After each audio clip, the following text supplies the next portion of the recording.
Maman,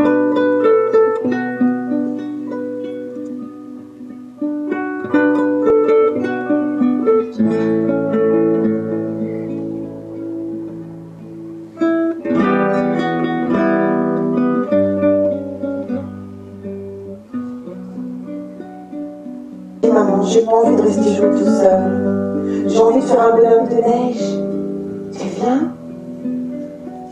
Elle avait dit d'accord. Elle était allée chercher des vieux vêtements dans le placard. Ils étaient sortis, ils avaient ramassé de la neige et ils avaient fait un bonhomme de neige. Ils avaient mis le manteau, l'écharpe, le chapeau et puis les gants, les chaussures.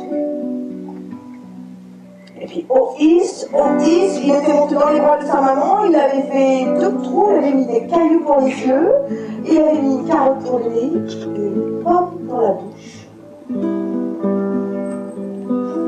Et puis quand ils avaient terminé, c'était tard le soir, ils étaient rentrés pour manger. Et puis un peu plus tard, ils sont allés se coucher. Et là, Tom, dans son lit, il n'arrivait pas à dormir. Alors il tournait d'un côté, et puis de l'autre, et d'un côté et de l'autre, et il n'arrivait pas à dormir. Il est allé près de la fenêtre. Et là, par la fenêtre, il a regardé. Il y avait le bonhomme de neige, alors il lui a fait un signe. Et le bonhomme de neige, il a répondu. Tom est allé dans le jardin. Il a dit au bonhomme de neige, hé, dis donc, si tu veux, tu viens dans la maison. Allez, viens, je te fais visiter. Et le bonhomme de neige l'a suivi, l'a glissé sur ses chaussons. Il est arrivé dans la cuisine, et puis dans le salon aussi. Et là, ils se sont assis sur le canapé à côté du sapin de Noël. Et ils ont parlé. Et au bout d'un moment, Tom il a dit, tu le connais, toi, le Père Noël? Tu sais où il habite? Oh bah pour sûr que je sais où il habite. C'est mon cousin, le Père Noël. On habite au pays des neiges. Mets ton manteau si t'as envie, je t'emmène. Oh bah Tom, il a pris son manteau, son écharpe, ses chaussons, ses gants, enfin ses bottes, ses gants, tout quoi. Puis il a mis sa main dans la main du bonhomme de neige. Ils sont partis dans le jardin. Et ils ont couru dans le jardin et là il y a eu un grand coup de vent et waouh! Ils se sont envolés. Ils volaient au-dessus du village. Les maisons, elles étaient comme des boîtes d'allumettes. Sur la route, les voitures comme des petites voitures. Et puis sur le lac, les bateaux comme des feuilles. La forêt, c'était pas plus haute que de l'herbe. Et ils se sont retrouvés au-dessus de la mer. Et là, ils ont chanté. C'était un autre matin de neige. Petit Tom s'est réveillé. Et ce matin-là, il a entendu sa poule chanter. Cocorico, cocorico, j'ai pondu un œuf sur le pot. Cocorico, cocorico, j'ai un œuf sur le pot. Vite, il est descendu, il s'est habillé, il a dit à sa maman, maman, je veux manger une omelette pour mon petit déjeuner. Ah bah oui, il a dit à sa maman, si tu veux, mais si tu veux l'omelette, tu vas chercher l'œuf que la poule a pondu. Alors il s'est habillé, et puis... Et bien, quand il est allé à la porte pour aller dans le jardin, là, il y avait de la neige partout, sur les maisons, sur les arbres, partout, sur les toits. Et puis pendant ce temps-là, il y avait la poule qui chantait. Cocorico, cocorico, j'ai mon œuf sur le pot. Cocorico, cocorico, j'ai un œuf sur le pot. Il est arrivé, le poulailler, et il a demandé l'œuf à la poule. Et la poule a dit, oh yes! Tu veux un œuf, et si tu veux un œuf, tu me donnes des graines. Des graines? Des graines? Il y a de la neige partout. Et j'ai pas de pelle pour enlever la neige, j'ai cherché les graines. Oh, tu veux une omelette? Eh bien, tu vas chercher des graines, tu n'as qu'à aller au moulin. Le moulin, c'était un petit peu loin. Alors... il a marché, et quand il a marché, c'est pas glissé, ça faisait crrrk, et puis ça s'enfonçait, ça faisait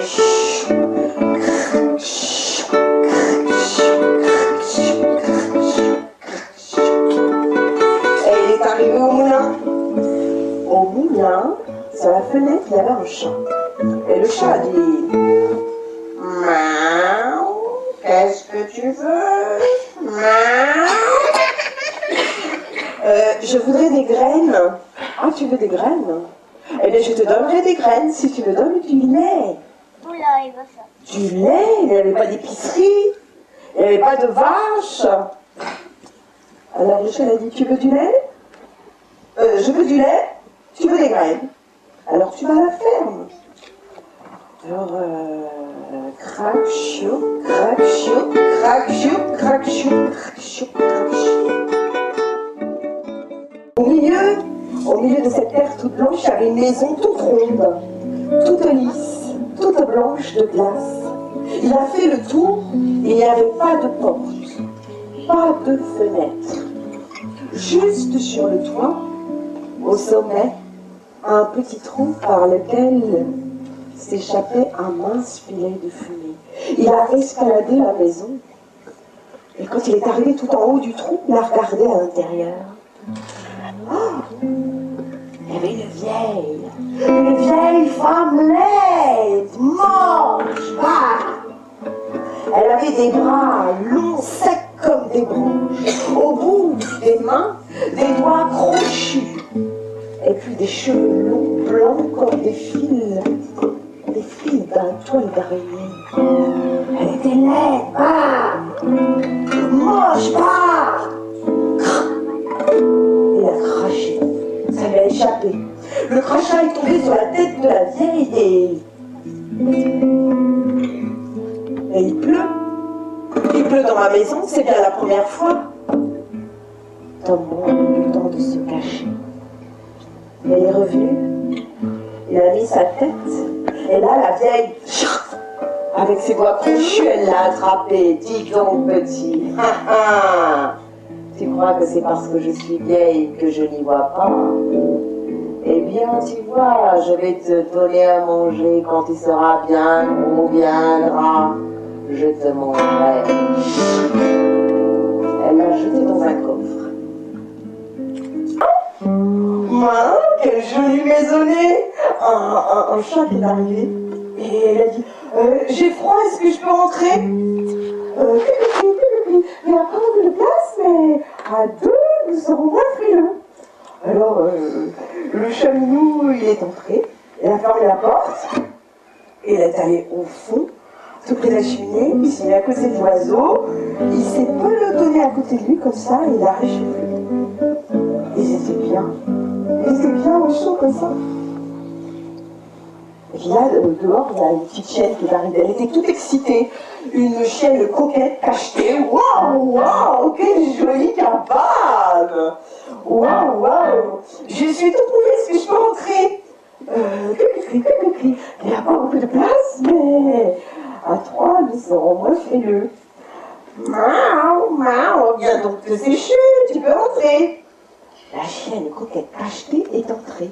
Elle a fermé la porte, elle est allée tout au fond, à côté du feu, là, à côté de la cheminée.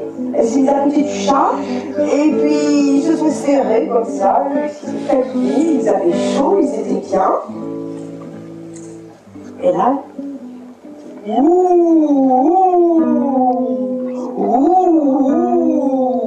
je suis le loup blanc égaré, le loup blanc immaculé, je suis perdu, est-ce que je peux rentrer? Il n'y a pas beaucoup de place, mais 1, 2, 3, à 4, nous serons moins frileux. Miaou, viens donc te sécher. Alors, la petite chienne, elle a dit, waouh, donnons-nous la main, demain tu retrouveras ton chemin. Le loup est entré, il a fermé la porte, et il est allé au fond, près de la cheminée. Ils se sont tous pelotonnés, câlinés, enrobés, enveloppés, ils avaient chaud, ils étaient bien. Ils ont eu faim. Alors ils ont cuisiné un gâteau au miel et du chocolat chaud. Ça sentait bon dehors.